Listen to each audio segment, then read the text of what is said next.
Once upon a time ఒక రాజ్యం ఉండేది. ఆ రాజ్యంలో ఎటువంటి రూల్ ఉండేదంటే, అక్కడ ఎవరినైనా రాజుని చేసేవాళ్ళు. కానీ కేవలం 5 సంవత్సరాలకు మాత్రమే.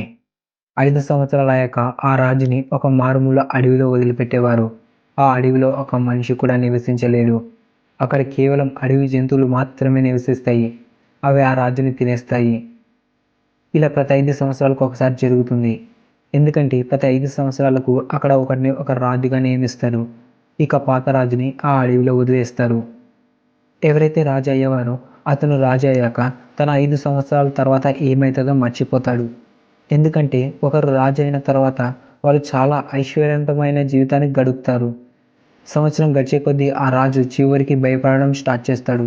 ఎందుకంటే 5 సంవత్సరాలు కంప్లీట్ అయ్యాక అతన్ని అడవిలో వదిలివేసేవారు. ఒకసారి ఒక వ్యక్తిని కొత్తగా రాజుగా చేస్తారు. ఆ వ్యక్తి చాలా తెలివిగలవాడు. తన ఇతర రాజుల్లా ఐశ్వర్యంలో ఉండలేదు, రాజభోగాలు అనుభవించలేదు. అతను ఆ అడవి గురించి పూర్తిగా తెలుసుకున్నాడు. అక్కడికి వెళ్ళి అడవిని చూశాడు. అక్కడ చాలా కళేబరాలు పడి ఉన్నాయి. ఈ అన్ని కళేబరాలు ఇంతకు ముందున్న రాజులవి. ఇవన్నీ చూసి ఆ రాజు భయపడతాడు. ఆ రాజు బయట నుండి కొంతమంది కూలీలను పిలిపించి అడవిలో అన్ని చెట్లను నరికించేస్తాడు. ఆ దట్టమైన అడవిలో ఉన్న జంతువులని బంధించి మరొక అడవిలో విడిపిస్తాడు. క్రమంగా కొద్దిగా 3 సంవత్సరాలు ఆ రాజు అడవిని ఒక మైదానంలా మార్చాడు. ఇప్పుడు మరో 2 సంవత్సరాలు ఆ ఖాళీ మైదానంలో పేదలకు ఇల్లు నిర్మించాడు.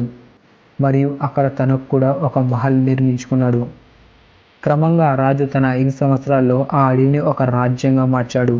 అతను తన 5 సంవత్సరాలు అడవిని డెవలప్ చేయడానికి ఉపయోగించాడు.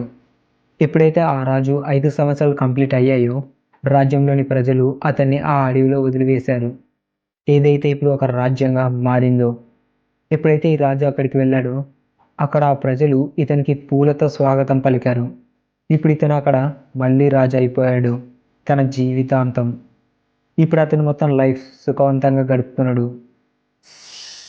ఫ్రెండ్స్, ఈ స్టోరీ నుండి మనం గొప్ప లెసన్ నేర్చుకోవచ్చు. మన 22-25 ఇయర్స్ ఏజ్ ఉంటుంది కదా, ఈ ఏజే మన ఫ్యూచర్ని డిసైడ్ చేస్తుంది.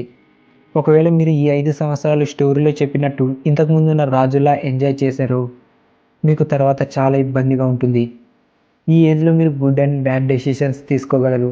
ఇక మీ యొక్క నిర్ణయం మీ ఫ్యూచర్ని డిసైడ్ చేస్తుంది. ఈ ఏజ్లోనే మీ యొక్క ఆరోగ్యం ఎలా ఉంటుందో తెలుస్తుంది. ఈ ఏజ్ డిసైడ్ చేస్తుంది మీ దగ్గర ఎవరు ఉండాలో ఎవరు ఉండకూడదో. సో ఈ టైంని, ఈ ఏజ్ని వేస్ట్ చేయకండి. బదులుగా ఈ టైంని ఇన్వెస్ట్ చేయండి, కష్టపడండి. ఈ 5 సంవత్సరాలు మీరు ఏం అవ్వాలనుకుంటున్నారో అవ్వండి, ఏం అచీవ్ చేయాలనుకుంటున్నారో చేయండి. ఈ ఏజ్ గడిచిపోతే తర్వాత మీకు మీరే వేటాడుకుంటారు. ఈ వీడియో ఇంకా చాలామందికి చేయడానికి లైక్ చేసి బూస్ట్ చేయండి. మీ ఫ్రెండ్స్ అండ్ రిలేటివ్స్కి షేర్ చేసి వాళ్ళు మోటివేట్ అయ్యేలా చేయండి.